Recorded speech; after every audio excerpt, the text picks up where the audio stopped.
지난 시간에 살펴본 것처럼 다니엘은 이제 새로운 통치자 다리오 왕에 의해서 총리로 발탁이 되는데요. 6장 1절 2절입니다. 다리오가 자기의 뜻대로 고관 120명을 세워 전국을 통치하게 하고 또 그들 위에 총리 셋을 두었으니 다니엘이 그 중에 하나이라. 근데 여기서 주목해야 되는 건 이 당시의 다니엘의 나이입니다. 이때 다니엘의 나이가 대략 한 80대 초반 정도로 그렇게 추정이 되는데요. 이게 왜 놀라운 일인가 하면은 다니엘이 그 10대 때 바벨론으로 포로로 끌려가지 않습니까? 그런데 포로로 잡혀가고 있던 그 초기부터 그 당시 왕이던 느부갓네살 왕의 인정을 받는 모습을 우리가 다 살펴봤는데요. 그 이후로 긴 세월이 흘렀습니다. 제국도 바뀌고 왕도 여러 바뀌고 그런 변화가 많이 있었는데 오늘 본문에 보면은 80대 초반의 그 나이에 이르기까지 또 새로운 통치자 다리오 왕에게 또 발탁이 될 정도로 인정을 받았다는 것, 이 오랜 세월 한결같이 주변 사람들에게 인정을 받았다는 게 뭘 의미하겠습니까? 이런 질문을 가지고 제가 본문을 쭉 읽다가 보니까 눈에 띄는 표현이 하나 있는데요. 다니엘서 6장 10절입니다. 다니엘이 이 조수의 왕의 도장이 찍힌 것을 알고도 자기 집에 돌아가서는 윗방에 올라가 예루살렘으로 향한 창문을 열고 그 다음 보니까요, 전에 하던 대로 하루 3번씩 무릎을 꿇고 기도하며 그의 하나님께 감사하였더라. 저는 여기 나오는 이 전에 하던 대로라고 하는 그 한마디 이 표현 속에 여러 가지 함축적인 메시지들이 담겨져 있다고 생각을 합니다. 서울대 이정동 교수님이 그 축적의 길이라는 책을 썼는데요. 제가 이분을 주목하게 된 거는 우연히 그 KBS 스페셜에 나와서 이분이 그 특강을 했는데 거기에 이 축적과 관련된 강의가 너무 인상적이었습니다. 이분이 주장하는 게 뭐냐? 창의적인 아이디어는 도움이 안 된다는 거예요. 우리 모두가 다 창의적이어야 한다. 스티브 잡스를 봐라. 그 창의적인 걸 우리가 배워야 된다. 모두가 다 창의적이어야 된다고 그러는데 이 교수님은 창의적인 거 도움 안 된다는 거예요. 왜 이런 주장을 하시는가 보니까 이분 주장에 따르면 지금 산업 현장에서 반짝반짝하는 아이디어도 필요하지만 그 반짝이는 아이디어가 실현 가능성이 일어나기 위해서는 오랜 시간 연구하고 실험하는 이 축적의 시간이 필요하다는 거예요. 그러고 보면은 우리가 잘 아는 이 스티브 잡스가 그냥 반짝하는 아이디어 하나로 그냥 아이폰을 만든 게 아니잖아요. 그 아이디어가 나오고 그게 우리 손에 스마트폰으로 들려지기까지 얼마나 오랜 세월 그것들을 만들어내는 과정에서 연구하고 실험하고 실패하고 이런 과정들이 있었겠냐고 이분이 그걸 주장하는 겁니다. 그러면서 이 개념 설계 역량이라는 용어를 가지고 설명을 하는데요. 이 개념 설계라는 거는 그 남의 설계도 가져다 베끼는 그런 게 아니고 이 자기 스스로 그림을 그리고 계획할 줄 아는 능력, 이게 개념 설계라 그러는데 이 개념 설계 역량이라는 거는 수없이 반복되는 연습과 훈련과 실험, 연습과 훈련과 실험, 연습과 훈련과 실험, 이 오래 계속 반복되는 이것들을 통해서 축적된 데이터 기록을 통해서 이게 이루어진다는 겁니다. 그러면서 이제 우리나라 이 산업계가 갖고 있는 치명적인 문제를 어떻게 지적하느냐, 이런 수천 번 반복해서 시행착오를 통해 얻게 되는 개념 설계 역량이 우리나라 산업계에는 이게 없다는 거예요. 70년대, 80년대 그 산업화 시기에 막 선진국 그 벤치마킹하고 우리 다 알잖아요. 일본 것 갖다 베끼고 미국 것 갖다 베끼고 거기다가 또 빨리빨리 문화, 이 속도 막 이래가지고 이게 뭐 엄청난 열매를 맺은 건 사실이에요. 그래서 우리나라는 막 급성장을 한 거 아닙니까?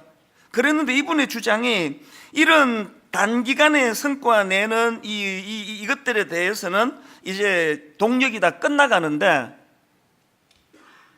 이런데 이제 젖어가지고 오래 이 축적돼가지고 반복하는 노력을 통해 얻어지는 개념 설계 역량이 없는 풍토다 보니까 앞으로 우리나라 경제는 막 엄청난 위기에 지금 도래할 것이다. 그걸 제가 듣는데 너무 와닿는 거예요. 그래서 제가 이 강의를 몇 번이나 반복해서 제가 들었는데, 그걸 제가 왜 여러 번 반복해서 듣고 경청했는가 하면은, 이게 꼭 영적으로 말하면은 목사인 저한테 또 너무너무 부끄러운 자리에 빠져있는 한국교회를 질타하는 강의처럼 그렇게 들려지는 겁니다. 여러분, 지금 한국교회는 너무나 가벼운 종교로 전락해 있는 거 아닙니까? 저는 목사로서 제 스스로가 제 자신에 대해서, 여러분 그 밀란 쿤테라가 쓴 참을 수 없는 존재의 가벼움이라는 소설 기억하십니까? 저는 그 소설을 안 읽었는데요, 이 책 제목이 제게 막 굉장히 영향을 미쳤습니다. 순간순간 저는 제 자신에 대해 가지고 이 참을 수 없는 존재의 가벼움, 이 뭐 목사고 이제 60을 바라보는 나이고, 제가 지금 뭐 신학 교한 지가 거의 30년 가까이 되는데도 부인할 수 없는 내 존재의 가벼움, 왜 영적으로 좀 묵직한 이런 그런 내공이 나는 잘 쌓이지 않는 건가, 그런 게 제가 참 마음이 아파요. 또 똑같은 맥락에서 오늘 분당 우리 교회를 보면은 여러 가지 마음이 아픕니다. 뭐 사람은 좀 많이 모이고 또 과장된 소문은 좀 나 있지만 그것 전부 과장된 소문이고요. 저는 분당 우리 교회를 볼 때 부인할 수 없는 존재의 가벼움, 너무 가벼운 거 아닙니까 지금? 한국교회 성도들을 봐도 어떻게 이게 축적되는 게 잘 보이질 않습니다. 장로, 그러면 이 막 어마어마한 영적인 내공을 가진 분이라야 되는 거 아닙니까? 권사, 그럼 뭐 이건 뭐 엄청난 내공으로 그 젊은 성도들에게 본이 되는 그런 직분이 권사여야 되는 거 아닙니까? 어떤 분은 머리가 숙여지는 분이 있지만 훨씬 많은 경우, 그래가지고 우리나라는요 뭐 권사에 대한 무게감이 없잖아요. 나이 좀 들어 보이면 그냥 뭐 권사님 불러주는 거고, 젊으면 집사님 그렇게 불러주는 거고, 더 젊으면 뭐 형제님, 이게 나이 등급으로 지금 갈라버린 것 같아요. 왜 이런 일이 있습니까? 축적이 일어나자, 축적이. 그 특세, 뭐 일주일, 그러면 막 한 7,000명씩 모이고 막 2시간 자고 그러는데요.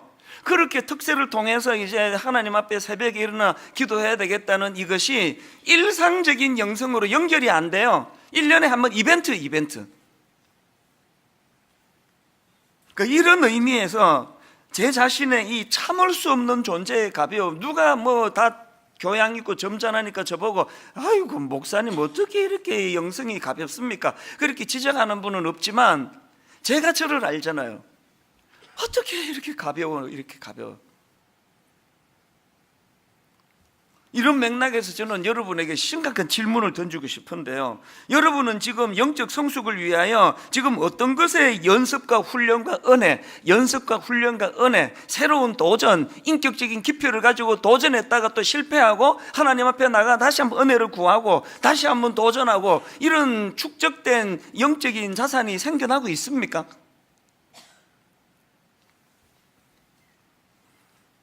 신앙의 연조가 깊을수록 그 초신자가 흉내도 낼 수 없는 묵직하고 깊은 이 축적된 그 내공을 쌓은 사람만이 보여줄 수 있는 이 차별화가 지금 일어나고 있느냐고요.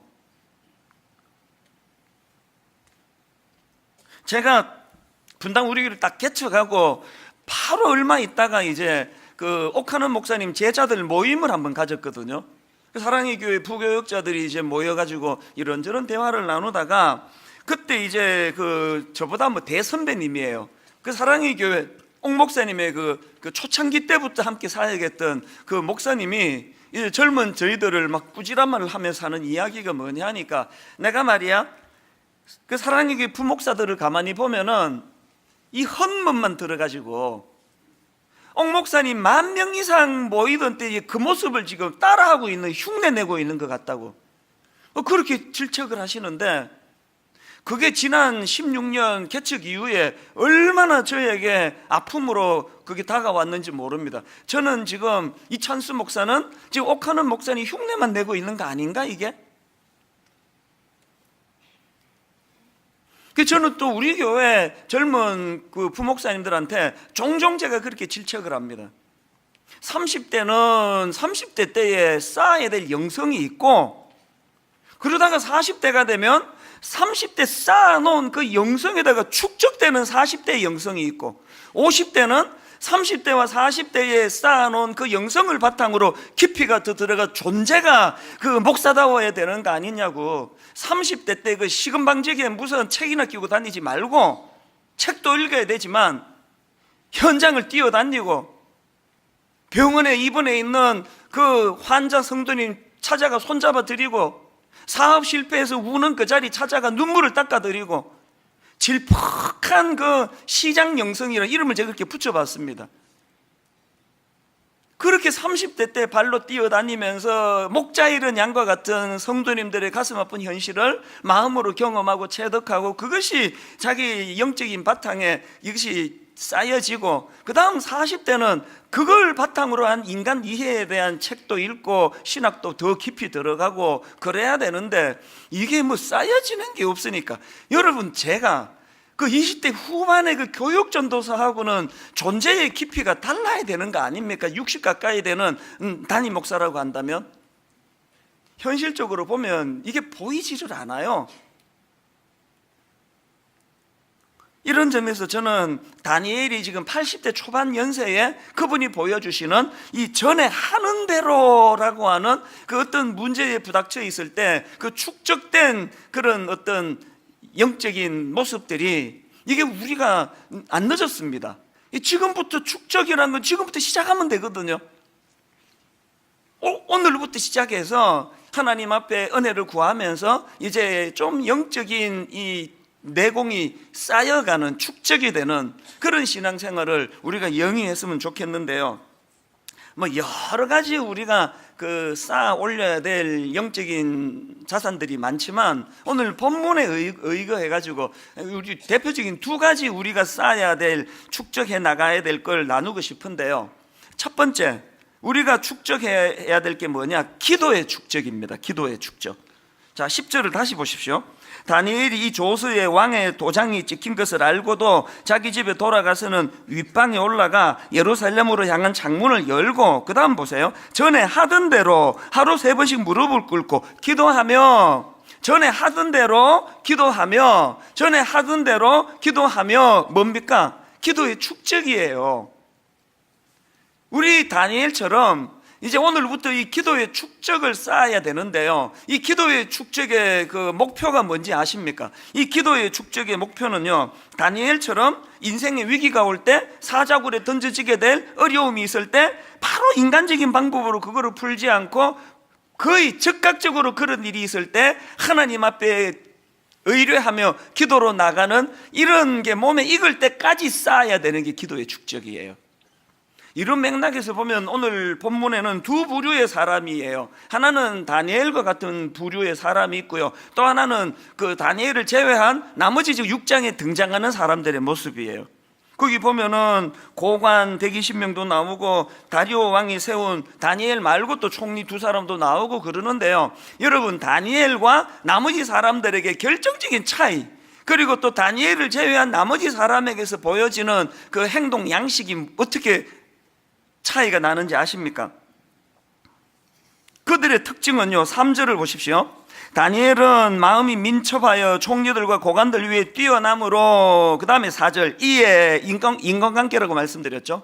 인과관계가 문제제기, 다니엘이 자기들보다 더 똑똑하고 민첩하고 고관들, 총리들과 고관들보다 더 뛰어남으로, 결과, 그 다음 4절, 이에 총리들과 고관들이 국사에 대하여 다니엘을 고발할 근거를 찾고자 하였으나, 여기서 발견되는 그들의 특징이 뭐예요? 그들은 늘 사람을 주목하고 사람을 상대한다는, 그것도 아주 저급한, 자기보다 조금만 앞서면은 어떻게 해서든 꺾어 밟으려고 발부둥을 치고, 자기보다 조금만 못하다 싶으면 바로 갑질로 들어가는, 이게 세상 사람들에게 보여지는 행동 양식이라고 한다면, 다니엘은요, 그들과 다른 결정적인 차이, 사람을 상대하지 않습니다. 지금 상대방들이 질투심으로 자기를 모함에 빠뜨려 죽이려고 하는 그런 아주 악한 짓을 저지르는데요, 다니엘은 그 사람들을 상대하지 않아요. 누구를 상대합니까? 전에 하던 대로 기도하며. 누구를 상대하는 겁니까? 제가 왜 내 자신에 대해서 때때로 참을 수 없는 존재의 가벼움으로 제 스스로가 그렇게 참 자책이 되는가 하면은, 오늘도 저는 여전히 많이 좋아지고는 있지만 여전히 어떤 문제에 봉착해요. 누가 나를 모함을 해요. 누가 나를 향해서 그냥 있지도 않은 걸 가지고 제 가슴을 후벼 파는 짓을 하면 바로 저는 다니엘처럼 하나님께 나가는 일이 될 때도 있고 안 될 때가 더 많습니다. 맨날 받는 게 사람에게 상처를 받잖아요. 맨날 그 사람에 대한 울분이 쌓여가잖아요. 목회 한 30년 하면은요, 사람에 대한 불신이 쌓여가는 이런 경우가 꽤 많습니다. 여러분은 어떠세요? 정직하게 돌아보면 그렇게 나를 못 살게 구는 사람이 1이라면 너무너무 고마운 분들이 100천인데 계속 이제 이런 부정적인 것들이 쌓여가는 것 자체가 그게 영적인 깊이가 없다는, 그건 반증이에요, 반증. 우리가 어디까지 기도의 그 깊이를 쌓아야 된다고요? 이런 일이 일어날 때 사람을 상대하는 것이 거의 본능으로 일어났던 우리가 바로 다니엘처럼 전에 하던 대로 그 문제를 가지고 하나님께 기도하는 자리로 나가는 그런 깊이까지 갈 때까지 우리 기도에 이 축적이 쌓여야 된다는 겁니다. 다윗을 한번 보십시오. 시편 55편은요, 지금 다윗이 그 적의 압제로 굉장히 힘든 상황이에요. 그런 상황에서 자 시편 55편 16절을 보십시오. 나는 하나님께 부르짖으리니 여호와께서 나를 구원하시리로다. 저녁과 아침과 정오에 내가 근심하여 탄식하리니, 막 얼마나 힘이 드는지 저녁에도 힘들고 아침에도 탄식이 나오고 정오에도 막 그냥 한숨이 나오는 상황이에요. 그런데 중요한 건 그 다음에 문구예요. 그 다음에 다윗의 이런 근심과 탄식 소리를 누가 듣습니까?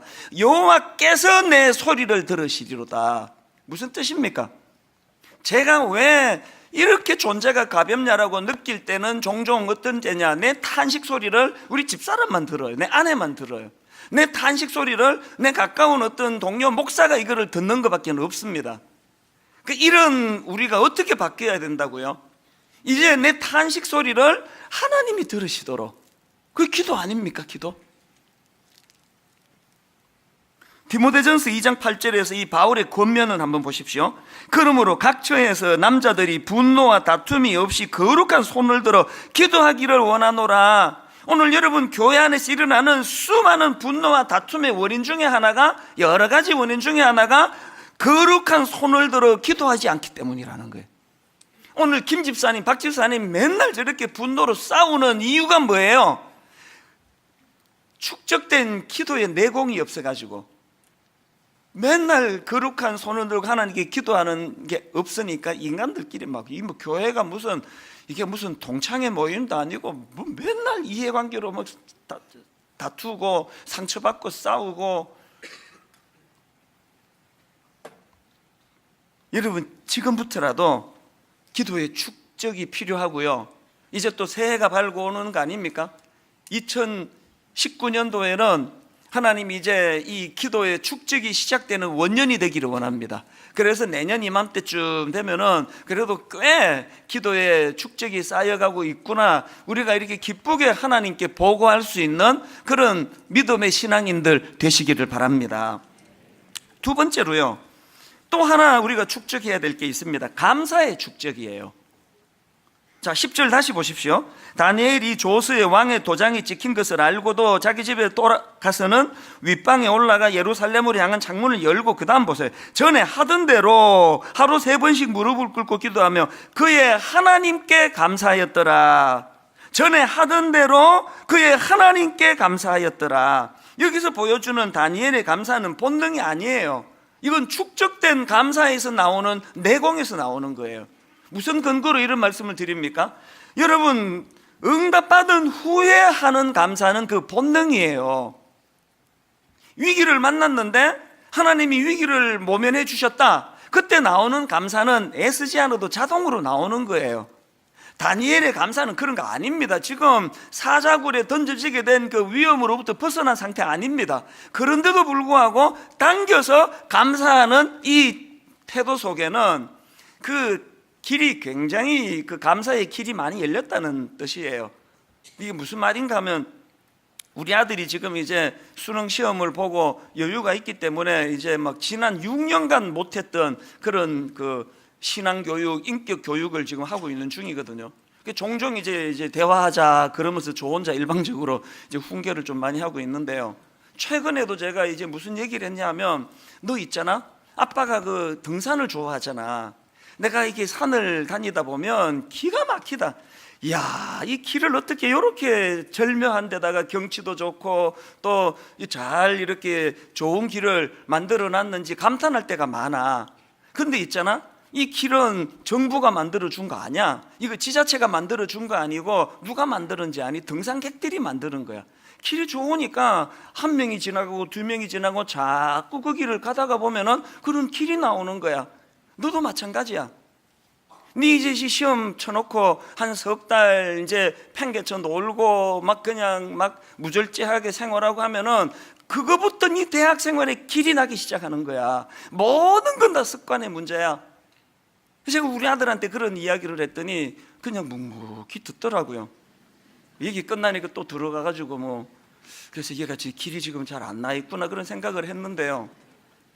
이제 그 이야기를 듣고 진지하게 이제 만들어가는 그 길. 그래서 제가 아까 다니엘이 감사의 그 본능이 아니라 축적된 길이라고 말씀드렸잖아요. 우리에게는 다니엘이 만들어 놓은 감사의 길이 별로 없고요. 뭐 불평의 길이 얼마나 잘 나 있는지 거의 본능적으로 툭툭 튀어나오는 게 불평의 길 아닙니까? 여러분 지난 한 주간을 한번 되돌아보세요. 아마 거의 감사 한 5번 할 때, 불평 한 5번 할 때, 감사 한 번, 이건 굉장히 성숙한 분이 이 정도일 거예요.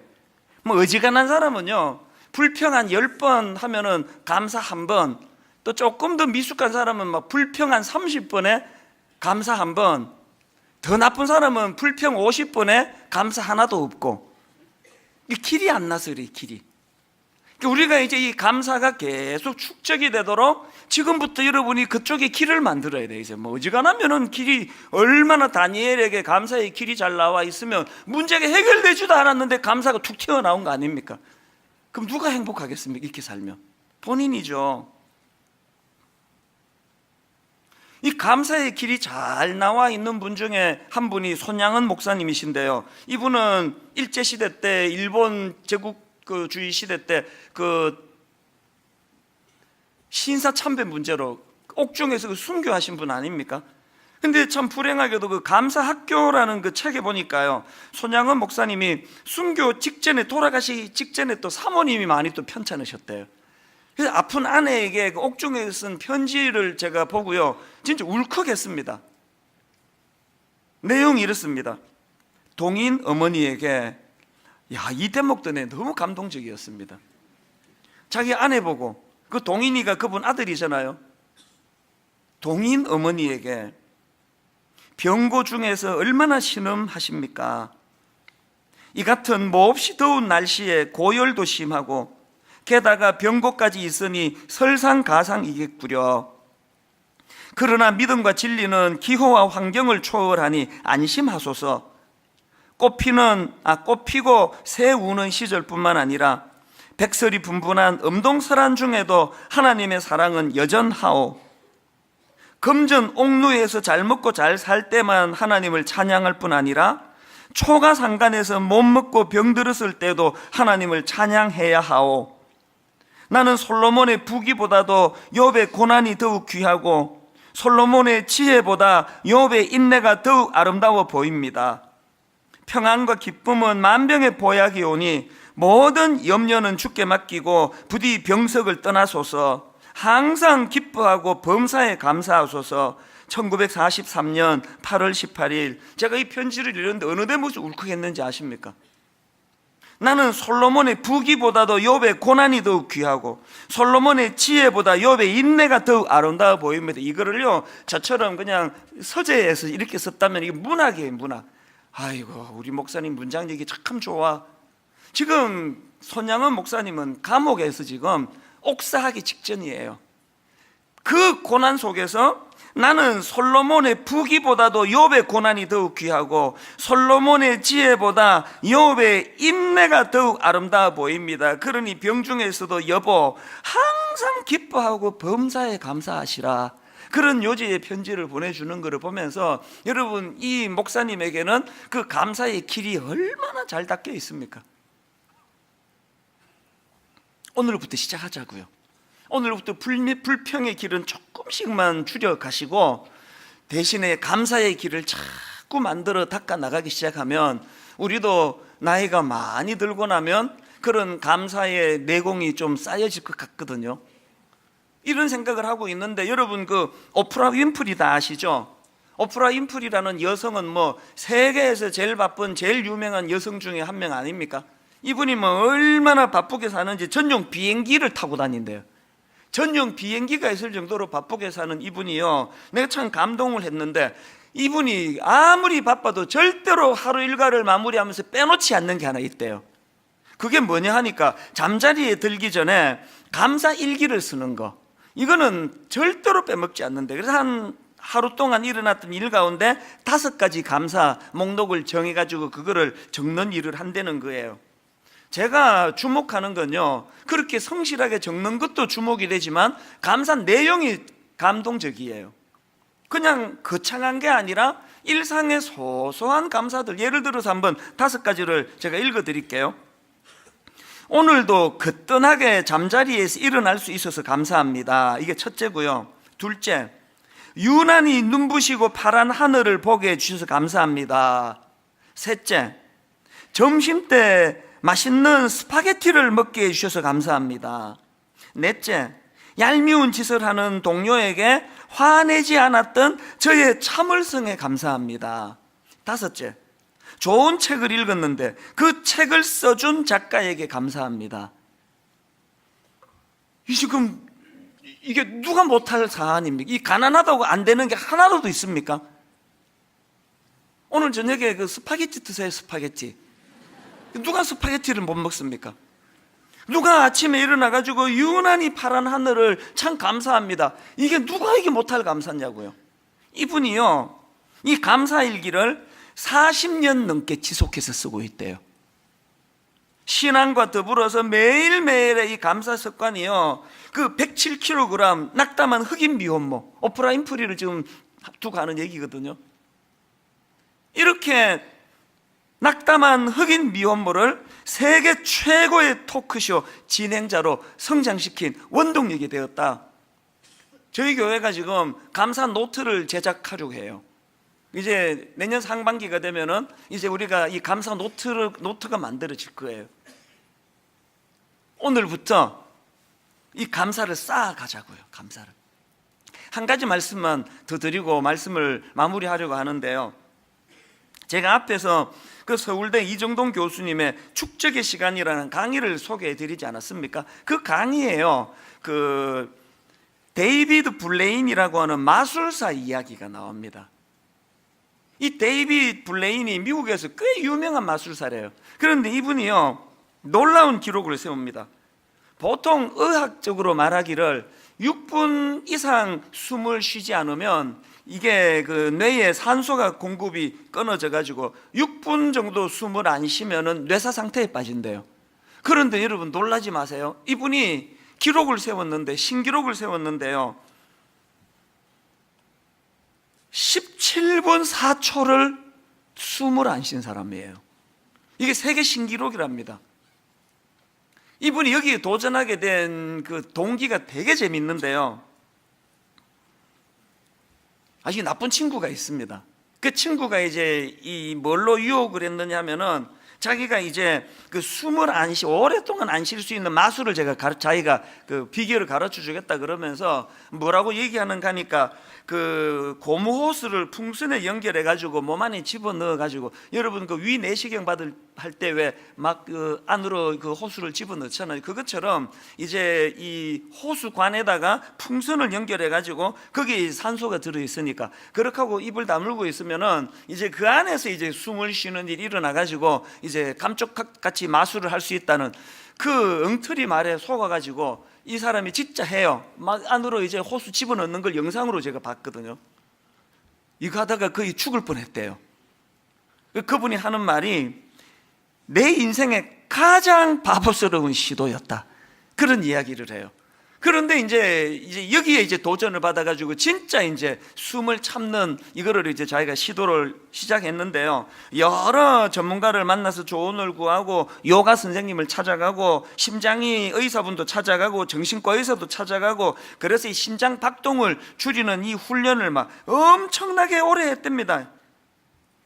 살도 빼고 식이 조절도 하고 호흡 조절하고 2년을 그렇게 훈련했대요. 그래가지고 이제 제가 조금 전에 말씀드렸던 오프라 윈프리 쇼에 나가가지고요, 그 영상으로 제가 봤거든요. 큰 이제 투명한 욕조 안에 이분이 그냥 들어가요. 아무것도 없이. 그래서 욕조 안에 들어가가지고 17분 4초 숨을 참습니다. 이 세계 신기록을 세워요.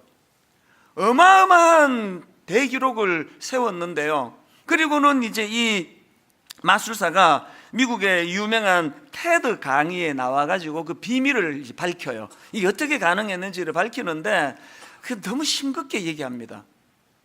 뭐라고 말하느냐? 비밀은 1초씩 숨을 참아가는 그거를 늘려갔다는 거예요. 그러면서 2년 동안 자기가 반복했던 것들이 뭐냐? 그러면서 이제 설명하기를 트레이닝, 프랙티스, 익스페리멘테이션. 아까 교수님 우리나라 산업에 문제가 있다가 했던 빠진 세 가지가 이거 아닙니까? 연습, 훈련, 실험, 연습, 훈련, 실험. 이거를 2년 동안 반복을 해서 1초씩 시간을 늘려갔는데, 이분이 그 과정이 얼마나 힘들었는지 그 테드 강의 영상을 제가 보니까요, 이분이 트레이닝, 프랙티스, 익스 그러더니 이렇게 울먹이는 거예요. 그 과정이 너무 힘들어. 세계적인 마술사가 그 강연을 하다가 울먹울먹하는 그 모습을 보면서 제 마음에서 무슨 생각이 들었는지 아십니까? 여러분, 영적인 신앙생활은 눈속임으로 되는 거 아닙니다. 여기다 뭐 집어넣고 가짜로 숨쉬는 이걸로는 성장이 없습니다. 성경에요, 죽음을 보지 않고 하나님이 데려가신 두 인물이 있지 않습니까? 엘리야와 에녹이 그 인물인데요. 엘리야에 대해서는 그가 얼마나 위대한 일을 했는지 열왕기 상하에서 얼마나 그 위대한 일들이 상세하게 기록이 됩니까? 그런데 놀랍게도 에녹에 대해서는 기록이 없습니다. 하나도 없습니다. 에녹에 대한 기록 한 몇 줄 있는데요, 이게 진짜 의외예요. 창세기 5장 21절부터 23절이 그겁니다. 보십시오. 에녹은 65세에 무두셀라를 낳았고, 이게 지금 낳고가 나왔죠. 무두셀라를 낳았고, 무두셀라를 낳은 후 300년을 하나님과 동행하며 자녀들을 낳았으며, 맨 마지막에 그는 365세를 살았더라. 이분은요, 애 낳은 것 밖에는 기록이 없습니다. 한 게 없어요. 그런데 여러분이 22절 다시 한번 보시겠습니까? 무두셀라를 낳은 후 300년을 한 문장 들어가 있습니다. 하나님과 동행하며 자녀를 낳았으며. 일상생활 속에서 그는 하나님과 동행하며, 이 짧은 한마디가요, 엘리야가 막 어마어마하게 큰 일을 행했던 그 모든 것 이상으로 이게 압축된 설명이에요. 이게 여러분 다 아시지만 저는 엘리야과 아니에요.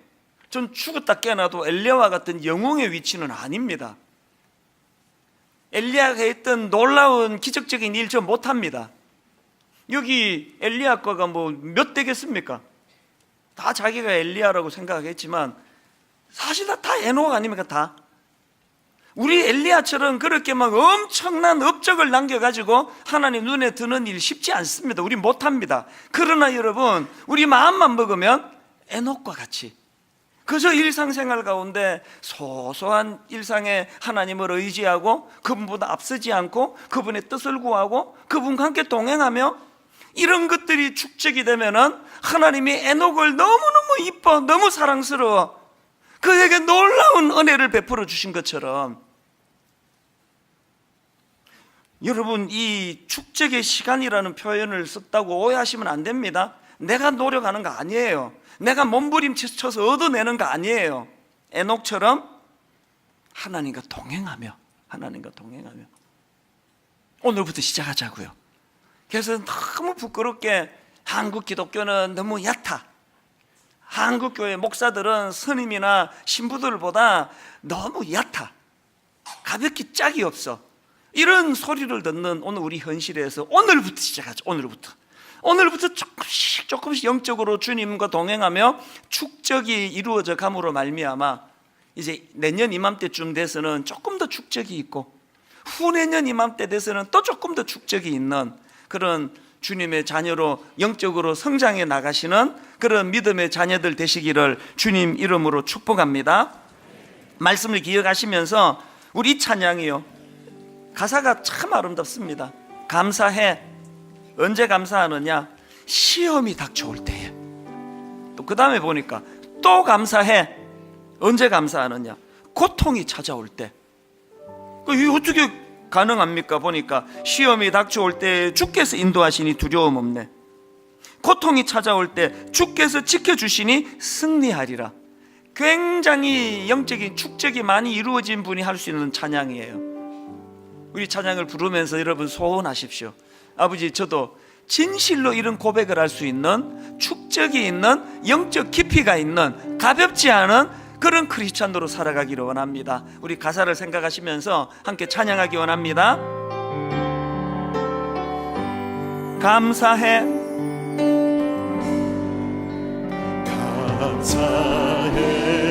언제 감사합니까? 시험이 닥쳐올 때에. 어떻게 감사합니까? 주께서 인도하시니 두려움 없네. 또 감사해. 언제 감사합니까? 고통이 찾아올 때에. 고통 중에 어떻게 감사할 수 있습니까? 주께서 지켜주시니 승리하리라. 우리 일상생활 속에, 나의 모든 생활 속에서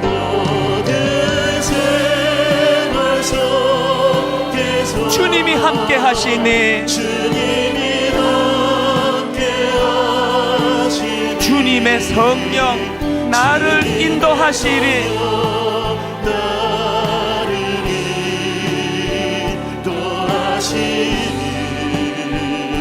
시험이 나를 찾아올 때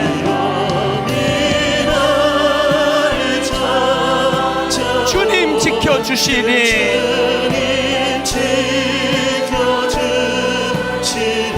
주님의 성령 나를 인도하시리.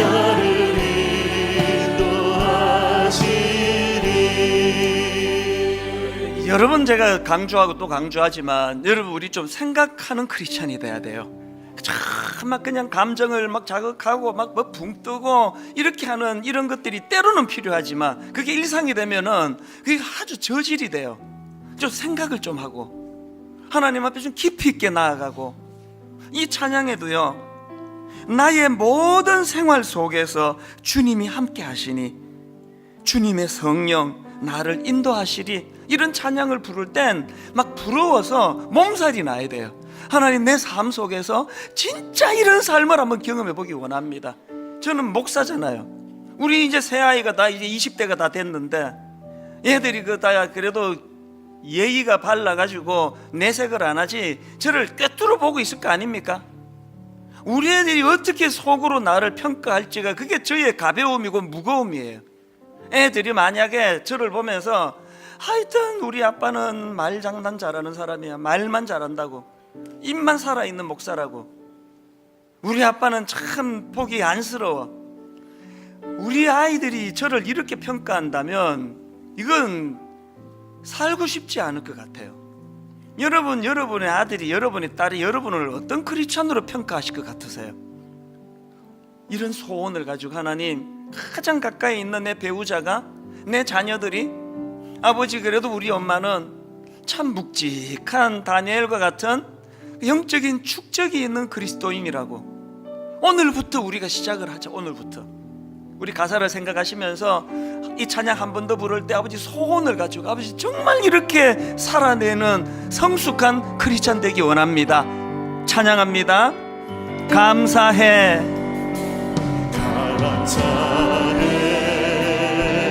어느 순간입니까? 시험이 닥쳐올 때에 주께서 인도하시니 두려움 없네. 또 감사해. 언제 감사합니까? 고통이 찾아올 때에 주께서 지켜주시니 확신 승리하리라. 소원을 가지고 선포하십시오. 나의 모든 생활 속에서 주님이 함께 하시니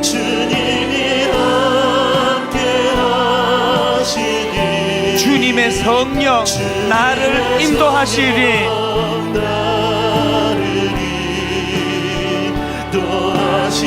시험이 나를 찾아올 때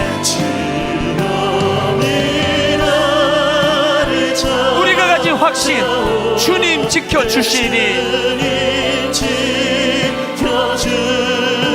주님의 성령 나를 인도하시리. 우리 다시 한번 의지를 가지고 선포합니다. 나의 모든 생활 속에서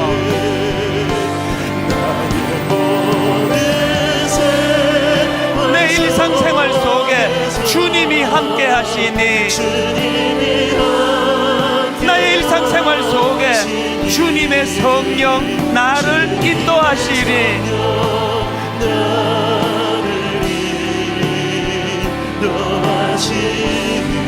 그렇기 때문에 시험이 나를 찾아올 때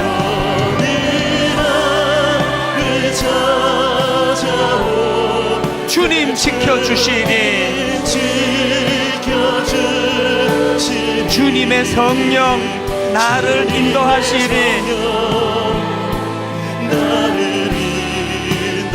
매일 발걸음마다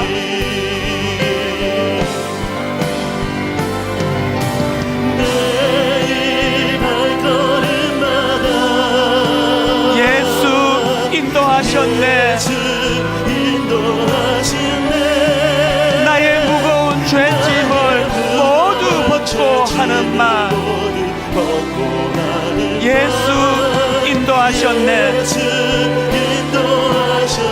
내 인생 여정 끝내요.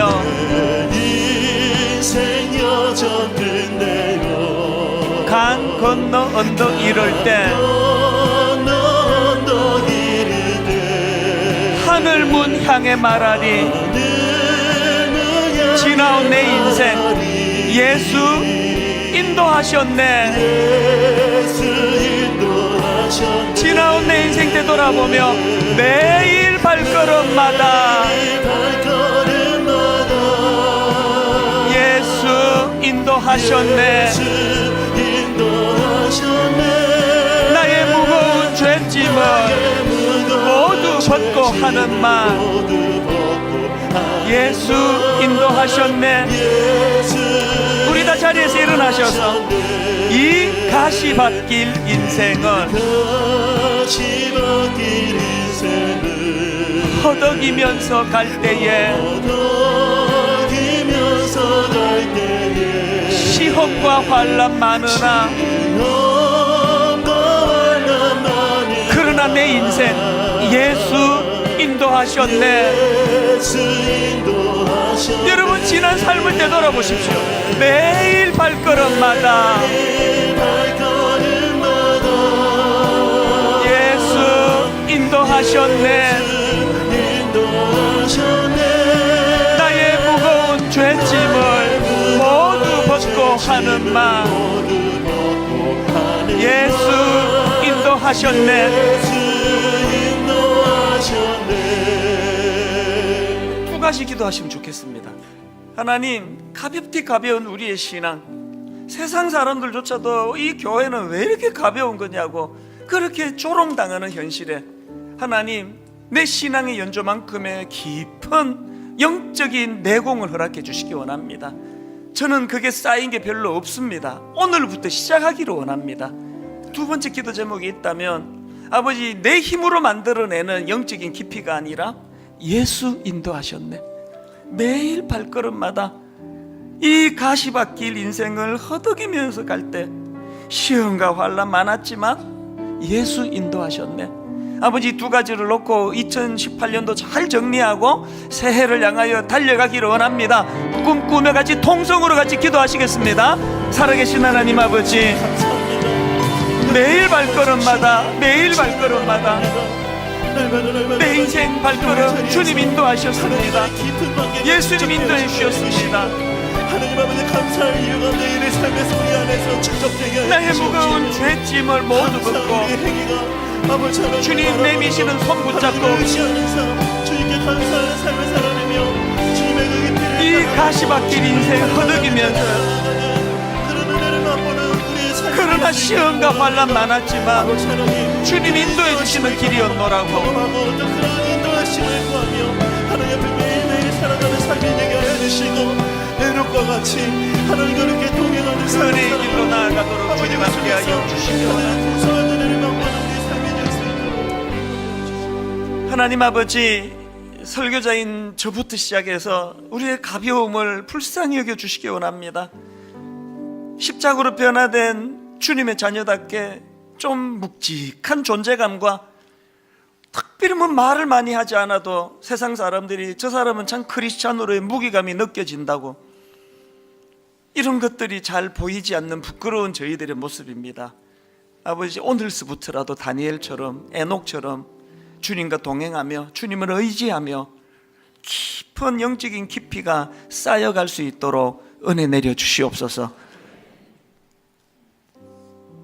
이것들을 우리의 노력과 우리의 힘으로 만들어가는 것이 아니라 에녹과 같이 주님과 동행할 때, 주님 손잡고 나아갈 때 주님이 만들어주시는 선한 열매인 줄 믿사오니, 이번 한 주간 이 축적을 향한 첫걸음을 내딛는 심정으로 하나님, 한 주간을 승리하며 살아내게 인도하여 주시옵소서.